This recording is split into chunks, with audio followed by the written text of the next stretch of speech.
जय माता दी। हर हर महादेव। आप सभी भक्तों पर माँ भगवती माँ वैष्णो की कृपा बनी रहे।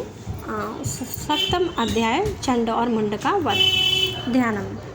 मैं मातंगनी देवी का ध्यान करता हूँ और वे रत्नमय सिंहासन पर बैठे हुए तोते का मधुर शब्द सुन रही हैं। उनके शरीर का वर्ण लाल है और अपना एक पैर कमल पर रखे हुए और मस्तक पर अर्ध चंद्रमा धारण करती हैं और कलहार पुष्पों की माला धारण किए हुए हैं। बीड़ा बजा रही उनके अंगों में कसी हुई चोली शोभा पा रही है। वे लाल रंग की साड़ी पहने हुए अपने हाथ में शंखमय पात्र लिए हुए हैं। उनके वदन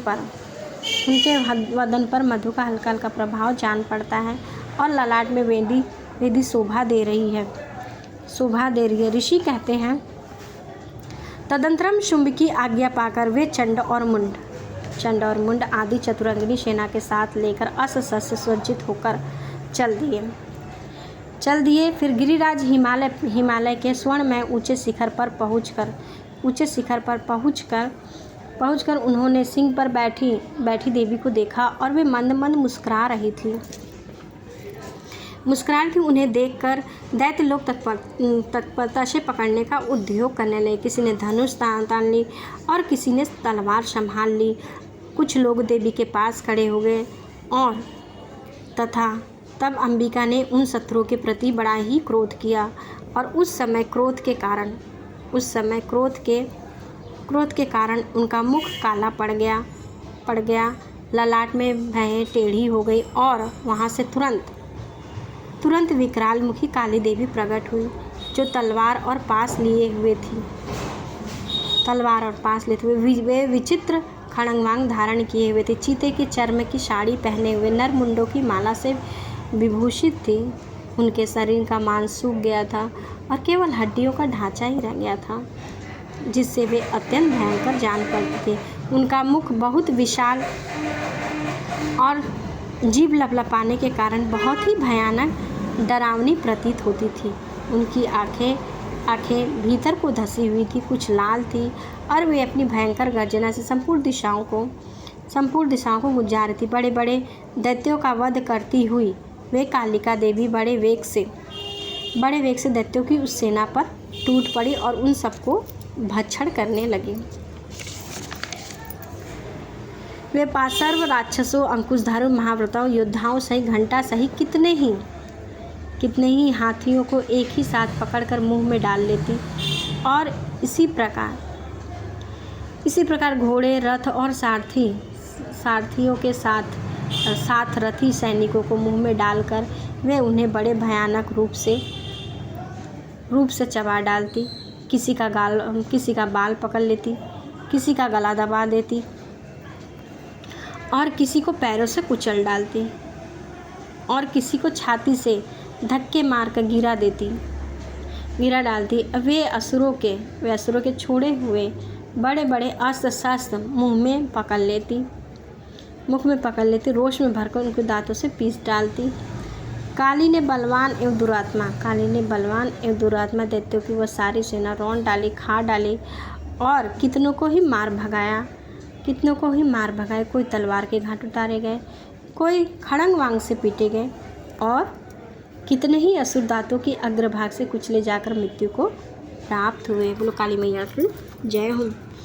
इस प्रकार देवी ने असुरों की उस सारी सेना को क्षण भर में ही मार गया। यह देख चंड ने उन महादैत्यों के उन अत्यंत भयानक काली देवी की ओर दौड़ा तथा महादैत्य मुंड ने भी अत्यंत रोष में भरकर भयंकर बाणों की वर्षा तथा हजारों बार चलाए हुए चक्रों से उन भयानक नेत्रों वाली देवी को आच्छादित कर दिया।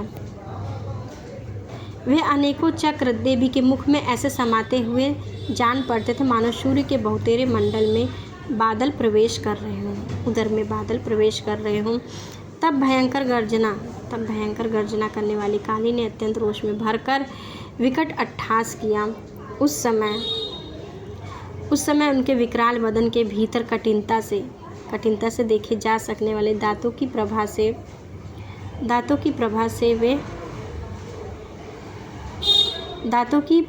वे अत्यंत उज्ज्वल दिखाई देती थी। देवी ने बहुत बड़ी तलवार हाथ में लिया हाथ में ले हंस शब्द का उच्चारण करके चंड पर धावा किया और उसके केस पकड़कर उसी तलवार से उसका मस्तक काट डाला। चंड को मरा देख मुंड भी देवी की ओर दौड़ा। तब देवी ने रोष में भरकर उसे भी तलवार से घायल करके धरती पर सुला दिया। महापराक्रमी चंड और मुंड को मारा गया देख मरने से बची बाकी सेना भय से व्याकुल हो गई, चारों ओर भाग गई। तदंतरम काली ने चंड और मुंड का मस्तक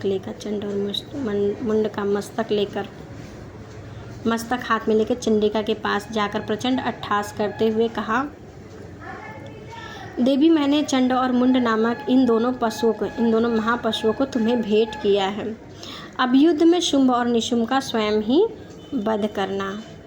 ऋषि कहते हैं, वहां लाए हुए उन चंड मुंड नामक महादैत्यों को देखकर कल्याणमयी चंडी ने काली से मधुर वाणी में कहा, देवी, तुम चंड और मुंड का मस्तक लेकर मेरे पास आए, इसलिए संसार में चामुंडा के नाम से तुम्हारी ख्याति होगी। इस प्रकार श्री मार्कंडेय पुराण में शार्वणिक मनवंतर की कथा के अंतर्गत चंड मुंड नामक 7वां पाठ पूरा हुआ। जय माता दी, हर हर महादेव।